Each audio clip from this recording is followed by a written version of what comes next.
Assalamualaikum warahmatullahi wabarakatuh. Izin memperkenalkan diri, nama saya Pak Solimdar Sulaiman, NPM 20211172. Saya akan menjelaskan tentang pengertian hukum acara perdata.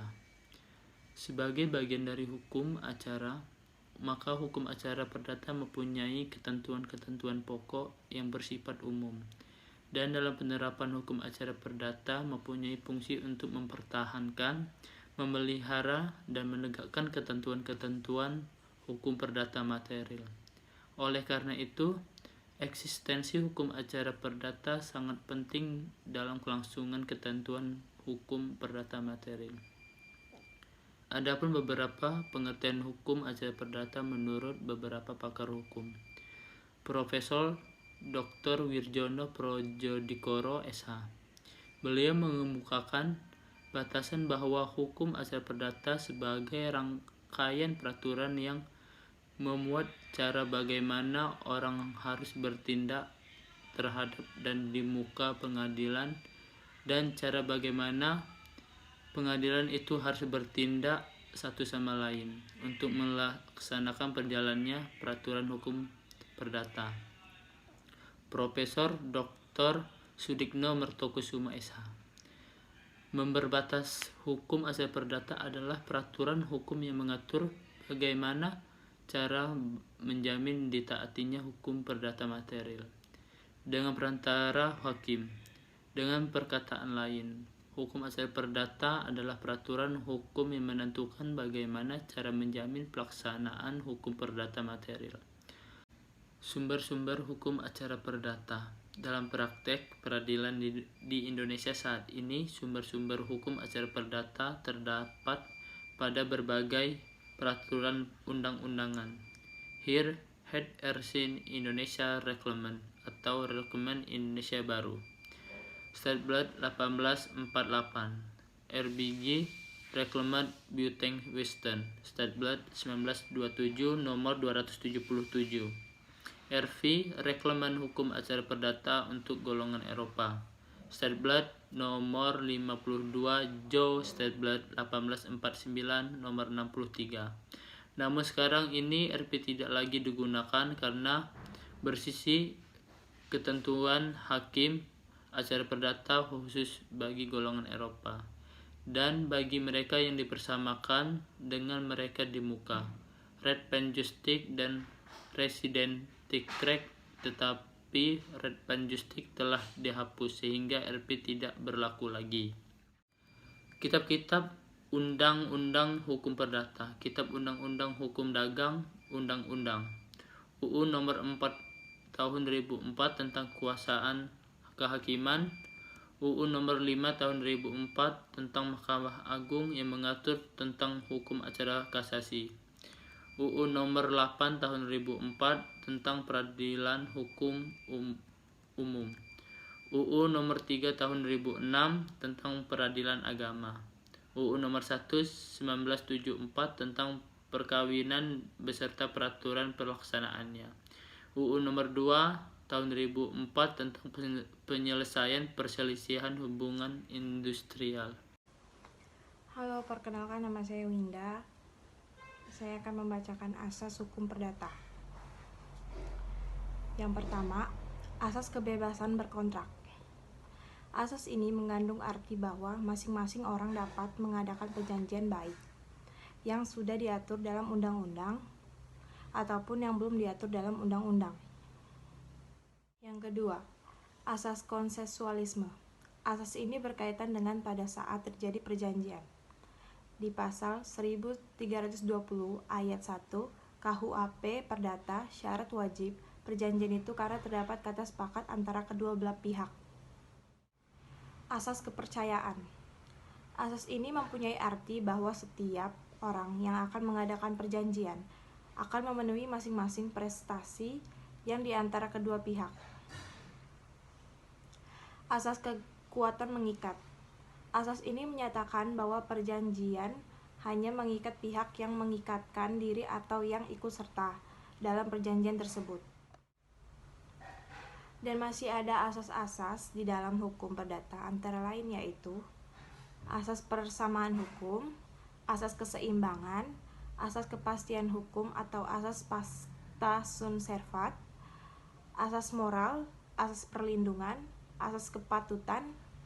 Nama saya Amanda Mutari, NPM 20211064. B. Pemberian kuasa last giving. 1. Pemberian kuasa last giving. Pengertian kuasa secara umum, surat kuasa tunduk pada prinsip hukum yang diatur dalam bab ke-16 buku 3 KUHP Perdata yang berbunyi tentang perikatan. Sedangkan aturan khususnya diatur dan tunduk pada ketentuan hukum acara yang digariskan HIR dan RBG. Untuk memahami arti dari pengertian kuasa secara umum, dapat dirujuk pada pasal 1792 KUHP Perdata, yang berbunyi pemberian kuasa adalah suatu persetujuan dengan mana seseorang memberikan kuasa kepada orang lain yang menerimanya untuk dan atas namanya penyelenggaraan suatu urusan. Bertitik tolak pada pasal 1792 KUHP Perdata tersebut di atas, dalam perjanjian kuasa tersebut terdapat dua pihak terdiri dari pemberi kuasa last giver interaction mandate. Pemberi kuasa yang diberi perintah atau mandate melakukan sesuatu untuk dan atas nama pemberi kuasa. Jenis-jenis kuasa. Kuasa umum pasal 1795 KUHP Perdata. Kuasa khusus pasal 1795 KUHP Perdata, dan kuasa istimewa pasal 1796 KUHP Perdata. Terima kasih. Selanjutnya di sini saya akan menjelaskan bagian yang C tentang pembuktian hukum acara perdata. Pembuktian adalah proses untuk meyakinkan hakim tentang kebenaran dalil-dalil yang dikemukakan dalam suatu gugatan. Tidak semua dalil yang menjadi dasar gugatan harus dibuktikan kebenarannya, sebab dalil-dalil yang tidak disangkal, apalagi diakui sepenuhnya oleh pihak lawan, tidak perlu dibuktikan lagi. Selain itu, yang tidak perlu dibuktikan lagi adalah yang dalam hukum acara perdata disebut fakta notoir, yaitu hal yang sudah lazimnya diketahui oleh umum, seperti halnya ketentuan pada hari Minggu, semua kantor pemerintah tutup. Berdasarkan pada ketentuan pasal 164 HIRJO, pasal 1866 KUHP Perdata, menyebutkan bahwa alat bukti dalam perkara perdata terdiri atas 1. Bukti surat atau tulisan, 2. Bukti saksi, 3. Persangkaan, 4. Pengakuan, 5. Sumpah. Namun dalam praktek masih ada satu macam alat bukti lain yang sering dipergunakan, yaitu pengetahuan hakim. Adalah hal atau keadaan yang diketahuinya sendiri oleh hakim dalam sidang. Misalnya hakim melihat sendiri pada waktu melakukan pemeriksaan setempat. Khususnya hukum acara perdata, tujuan pembuktian di dalamnya untuk menyelesaikan persengketaan antara pihak yang berperkara.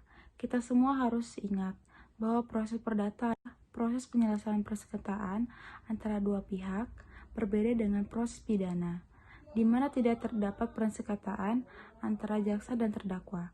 Karena itulah selaras dengan menyelesaikan persengketaan antara pihak berperkara dengan jalan yang seadil-adilnya, dengan memberi kepastian hukum, baik bagi pihak yang berperkara maupun terhadap masyarakat pada umumnya.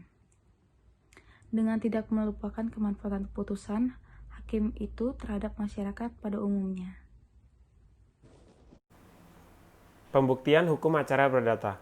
Pembuktian adalah proses untuk meyakinkan hakim tentang kebenaran dalil-dalil yang dikemukakan dalam suatu gugatan. Tidak semua dalil yang menjadi dasar gugatan harus dibuktikan kebenarannya. Sebab dalil-dalil yang tidak disangkal, apalagi diakui sepenuhnya oleh pihak lawan, tidak perlu dibuktikan lagi. Berdasarkan pada ketentuan pasal 164 HIR, pasal 1866 KUHP Perdata menyebutkan bahwa alat bukti dalam perkara perdata terdiri atas: yang pertama, bukti surat atau tulisan; yang kedua, bukti saksi; yang ketiga, persangkaan; yang keempat, pengakuan; dan yang kelima itu sumpah.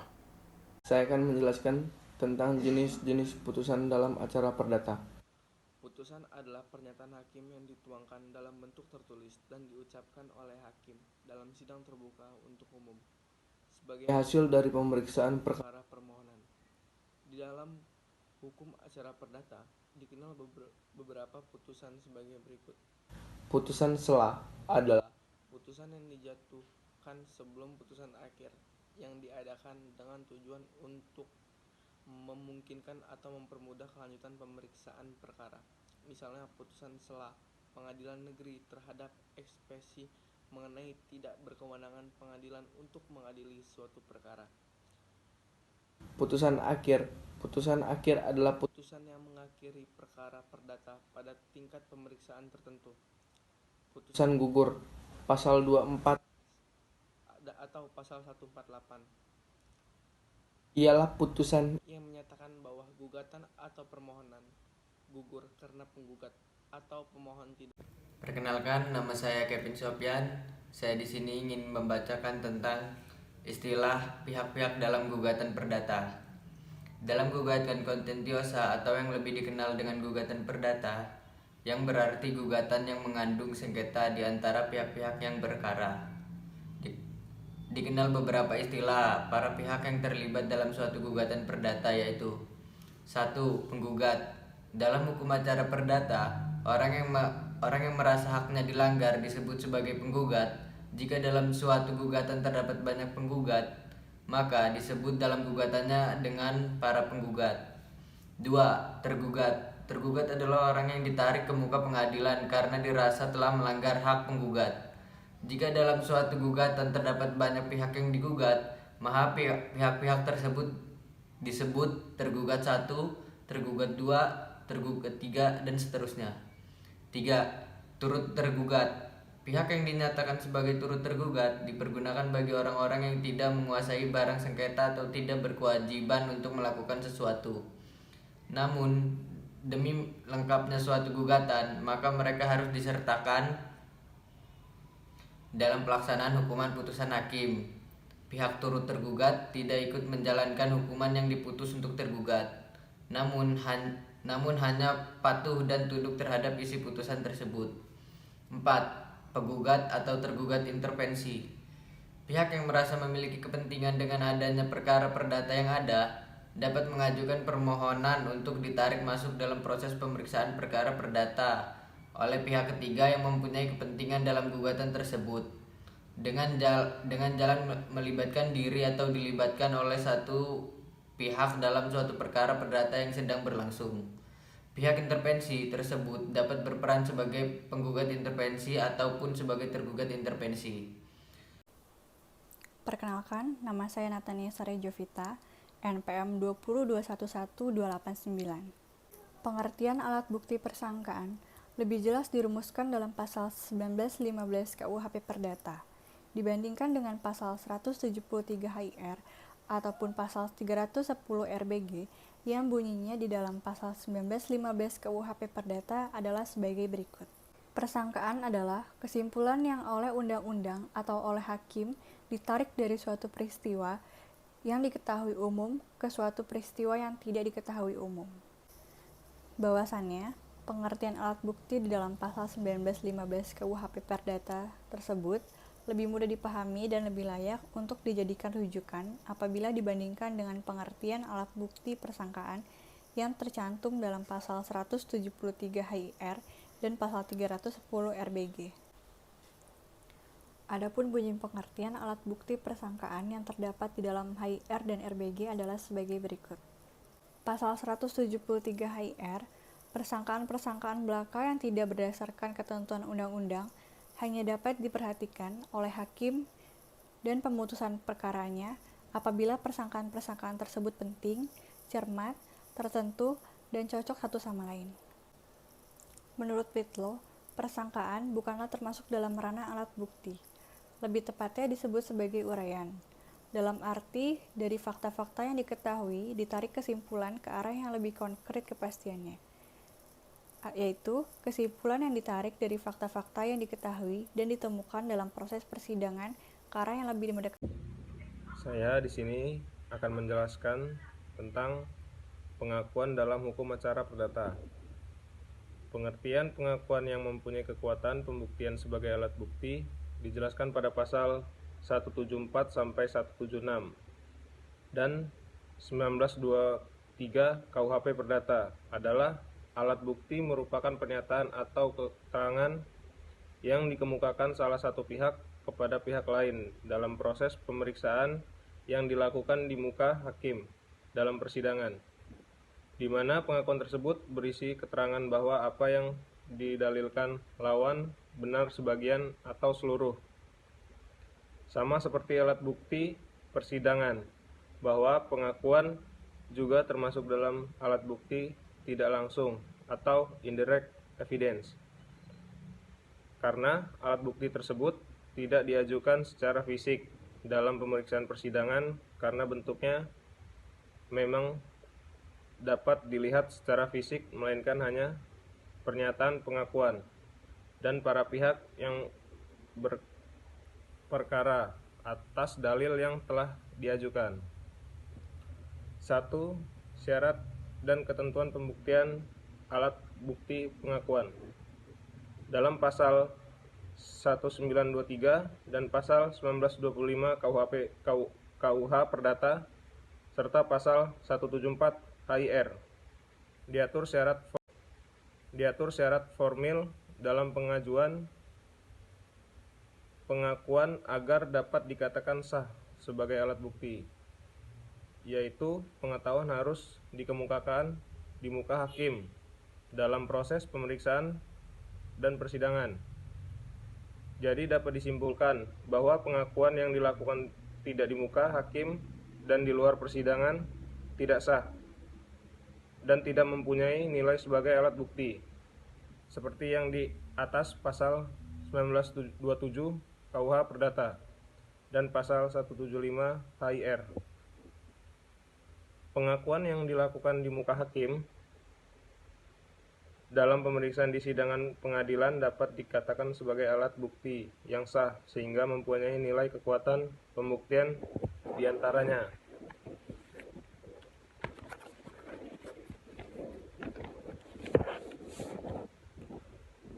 A. Daya mengikatnya menjadi bukti yang memberatkan bagi pihak yang mengeluarkan atau melakukan pengajuan. B. Nilai kekuatan pembuktian sebagai sempurna bagi pihak yang melakukan pengakuan tersebut. Apabila pengakuan yang dikeluarkan merupakan pengakuan murni, maka kualitas pembuktiannya yang sempurna itu juga meliputi kekuatan yang mengikat dan menentukan. Perkenalkan, nama saya Dafal Rizky Akbar. 2 macam klasifikasi pengakuan. Pertama, pengakuan murni. Pengakuan murni, yang dimaksud dengan pengakuan murni adalah di mana salah satu pihak penggugat atau tergugat membenarkan seluruh dalil yang dikemukakan pihak lawannya secara utuh atau bulat, tanpa adanya pengingkaran atau penyangkalan atas dalil yang telah dikemukakan pihak lawan tersebut. Akibat hukum dari adanya pengakuan semacam ini adalah 1. Pihak lawan dibebaskan dari segala beban pembuktian yang harus ditanggung pihak lawan dibebaskan atau beban pembuktian gugur. 2. Setelah adanya pengakuan murni, maka secara otomatis perkara juga selesai. 3. Hakim langsung dapat menjatuhkan putusan untuk mengakhiri perkara. 2. Pengakuan dengan kualifikasi. Pengakuan dengan kualifikasi adalah pengakuan terhadap suatu dalil-dalil yang dikemukakan, namun pengakuan tersebut tidak dibenarkan secara keseluruhan dalil-dalil yang telah dikemukakan pihak lawan atau tidak secara utuh diterima. Contohnya A. Mengemukakan dalil bahwa B telah membeli tanahnya seluas 10 hektar pada tanggal 9 September 2009. Lalu B dalam persidangan melakukan pengakuan bahwa memang benar pada tanggal 9 September 2009 ia telah membeli tanah dari A, namun hanya seluas 5 hektar bukan 10 hektar. 3. Pengakuan dengan klausul. Dalam pengakuan dengan klausul, pada pihak yang mengaku membenarkan dalil-dalil yang dikemukakan namun disertai dengan tambahan-tambahan klausul yang bersifat membebaskan. Contohnya, A. Menyatakan bahwa B telah meminjam uangnya sebesar 10 juta pada tanggal 5 Oktober 2010. Kemudian B melakukan pengakuan bahwa memang benar ia meminjamkan uang kepada A sebesar 10 juta pada tanggal 5 Oktober 2010. Namun ia telah melunasinya pada tanggal 15 Oktober 2010. Pengakuan tidak boleh diterima secara terpisah-pisah. Hal ini diatur dalam pasal 1924 KUH Perdata pasal 176 HIR, di mana dalam pasal 1924 dikatakan bahwa suatu pengakuan tidak boleh dipisah-pisah untuk kerugian orang yang melakukannya. Namun hakim adalah leluasa untuk memisah-misahkan pengakuan itu manakala si beruntung di dalam pelakunya. Gunanya membebaskan dirinya telah mengajukan peristiwa-peristiwa yang ternyata palsu. Arti dari pasal di atas adalah bahwa hukum tidak boleh menerima hanya sebagian pengakuan dari pihak yang melakukan pengakuan, karena hal tersebut dapat menimbulkan kerugian bagi pihak yang melakukan pengakuan, akan tetapi hakim berwenang untuk memisah-misahkan pengakuan tersebut. Apabila ternyata pengakuan yang diberikan ternyata palsu dan hanya untuk membebaskan pihak yang melainkan pengakuan.